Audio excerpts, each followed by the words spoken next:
नमस्कार, आप सभी का स्वागत है। आज हम राम भक्त कवि तुलसीदास द्वारा रचित एक पद पढ़ने जा रहे हैं। ये पद उनकी प्रसिद्ध रचना गीतावली से लिया गया है। इस पद में राम वन गमन के पश्चात उनकी माता कौशल्या को श्री रामचंद्र जी के दर्शनों की अभिलाषा हो रही है, लेकिन वे जानती हैं कि उनके बुलाने पर राम कभी वापस अयोध्या नहीं आएंगे। लेकिन माँ का व्याकुल हृदय, माँ का व्यथित हृदय अपने बेटे के लिए संदेश भेजना चाहता है और वह उसके घोड़ों का हवाला देकर राम को एक बार अयोध्या आने के लिए आग्रह करती है, उससे निवेदन करती है। तो वह एक पथिक के हाथ संदेश भेजती है कि वह उसके बेटे को ये कहे कि उसके वियोग में उसके घोड़ों की हालत बड़ी दयनीय हो गई है और यदि वे वापस नहीं आए, उन्होंने अपने घोड़ों को दर्शन नहीं दिया, तो उनके प्राण पखेरु उड़ जाएंगे। तो इसी प्रसंग को कवि ने इस पद में व्यक्त किया है। कहते हैं, राघो एक बार फिर आवो, ए बर बाजी बिलो की आपने, बहरो बन ही सिधावो। कौशल्या अपने बेटे राम के लिए संदेश भिजवाती है और कहती है कि हे राघव, हे राम, एक बार फिर आवो, कम से कम एक बार के लिए तू अयोध्या वापस आ जा, क्योंकि ए बर बाजी, बर का अर्थ होता है सुंदर, श्रेष्ठ, बाजी का अर्थ है घोड़े, बिलोकी आपने, बिलोकी होता है देखना, अपने इन सुंदर श्रेष्ठ घोड़ों को देख जा। बहरो बन ही सिधावो, बहरो का अर्थ है फिर, बन ही मिन बन को, सिधावो मिन वापस चले जाना, कि तुम एक बार आकर अपने घोड़ों को देख जाओ, फिर भले ही चाहो तो पुनः वन को चले जाना।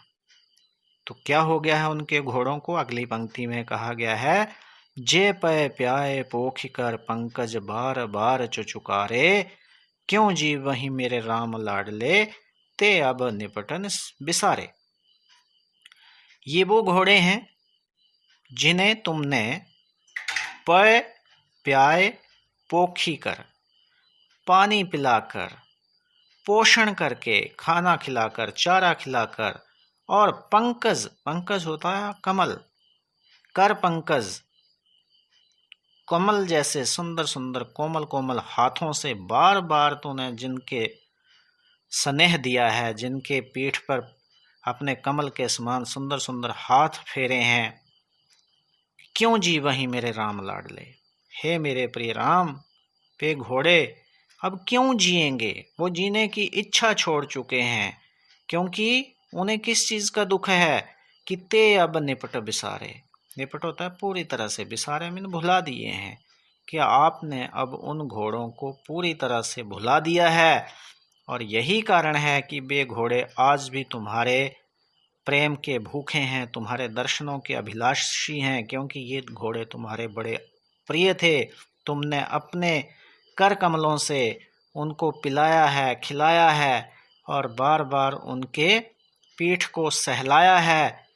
आज उन्हें अत्यधिक दुख हो रहा है, क्योंकि तुमने उनको पूरी तरह से भुला दिया है और उनको तुम्हारा ये व्यवहार उचित नहीं लग रहा, इसलिए उन्होंने तो जीने की इच्छा ही छोड़ दी है। तो इसलिए कौशल्या अपने बेटे राम को एक बार अयोध्या वापस आकर अपने घोड़ों की इस स्थिति को देखने के लिए संदेश भेजती है। फिर आगे है कि भरत सौगुनी सार करत है, अति प्रिय जानी तिहारे, तदपि दिन ही दिन होत झांबरे, मनहु कमल हिम मारे। ऐसा नहीं है कि तुम्हारे जाने के बाद तुम्हारे इन घोड़ों की सेवा करने वाला कोई नहीं है। तुम्हारा प्रिय भरत 100 गुनी सार करता है, 100 गुना तुमसे ज्यादा उनकी सेवा करता है, क्योंकि वह जानता है अति प्रिय जानी तिहारे, कि ये घोड़े तुम्हारे बहुत ही प्रिय रहे हैं। तो तुम्हारे प्रिय होने के कारण भरत तुमसे 100 गुना ज्यादा इनकी सेवा करता है, लेकिन इतनी सेवा होने के बावजूद भी, तदपि फिर भी, दिन ही दिन, दिन प्रतिदिन, होत झांबरे, झांबरे का अर्थ है कमजोर होना, फिर भी इतनी सेवा होने के बावजूद भी ये दिन प्रतिदिन कमजोर होते जा रहे हैं। ऐसे लग रहा है जैसे कमलों पर बर्फ की मार पड़ गई हो। अत्यधिक बर्फ पड़ने से कमल मुरझा जाता है, उसी तरह से तुम्हारे इन घोड़ों की अत्यधिक सेवा होने के बावजूद भी ये दिनों दिन मुरझा रहे हैं या कमजोर होते जा रहे हैं। तो यहाँ एक विशेष अलंकार कवि ने प्रयोग किया है और वह अलंकार है उत्प्रेक्षा। घोड़ों की स्थिति को कमल की स्थिति के जैसे कल्पना की गई है, माना गया है, संभावना व्यक्त की गई है। तो कौशल्या अपने बेटे राम को ये संदेश एक पथिक के हाथ भेज रही है और कहती है कि सुनहु पथिक, हे पथिक, हे राही, हे मार्ग में जाने वाले व्यक्ति, सुनो, जो राम मिले ही बन, तुम वन की ओर जा रहे हो, यदि वन में कहीं राम मिल जाए तो कहियो मातु संदेशो, तो उनसे उनकी माता का ये संदेश अवश्य कह देना, कहना कि तुम्हारी माता ने कहा है।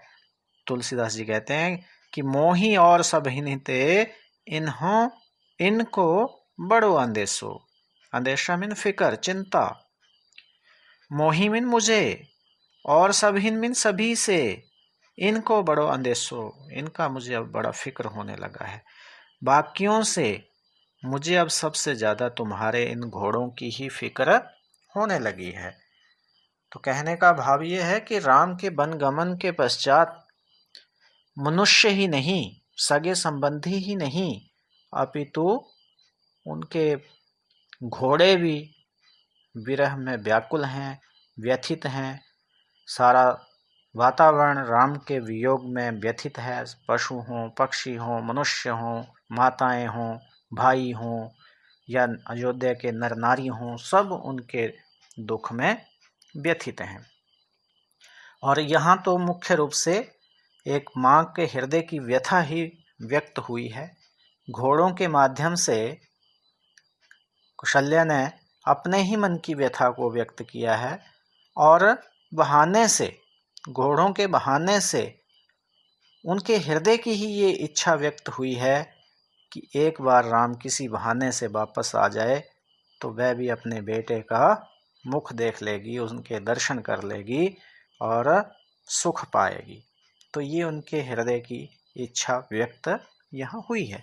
तो अब हम देखते हैं इसका काव्य सौंदर्य। तो सबसे पहले तो हम यही लिखेंगे कि श्री रामचंद्र जी के विरह में ना केवल उनकी माता व्यथित हैं, बल्कि उनके वियोग में उनके घोड़े भी अपने प्राण त्यागने के लिए तैयार हो गए हैं।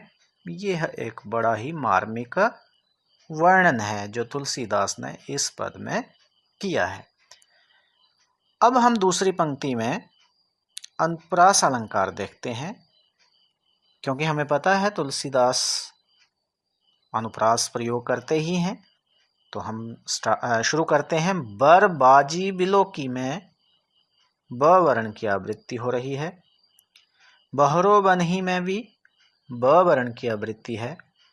इसी तरह से पय प्याय पोखी, इसमें प वर्ण की आवृत्ति हो रही है। और आगे है सौगुनी सार, इसमें स वर्ण की आवृत्ति हो रही है।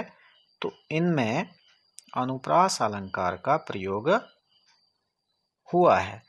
अब इसके बाद एक और अलंकार देखते हैं। बार बार चुचुकारे, बार बार में पुनरुक्ति प्रकाश अलंकार का प्रयोग किया गया है। अब एक अलंकार और देखते हैं, कर पंकज।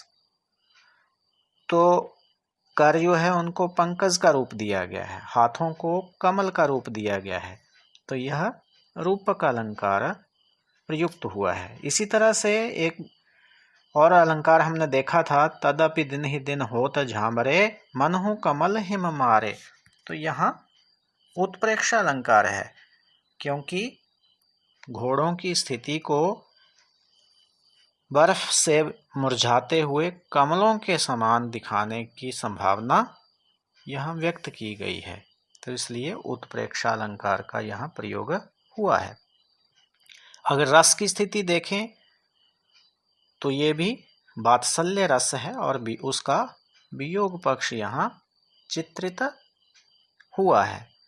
उसके बाद हम छंद की स्थिति देखते हैं। क्योंकि ये गीति शैली में रचित है तो इसमें भी लयात्मकता है और ये पद गेय है। इसमें भी दो दो पंक्तियां आपस में उनके अंतिम शब्द लय मिला रहे हैं। आवो, सिधावो, चुचुकारे, बिसारे, तिहारे, हिमारे और संदेशो, अंदेशो, ये लयात्मक शब्द हैं। तो इसमें गीति शैली है और पूरे पद में गेयता का गुण विद्यमान है।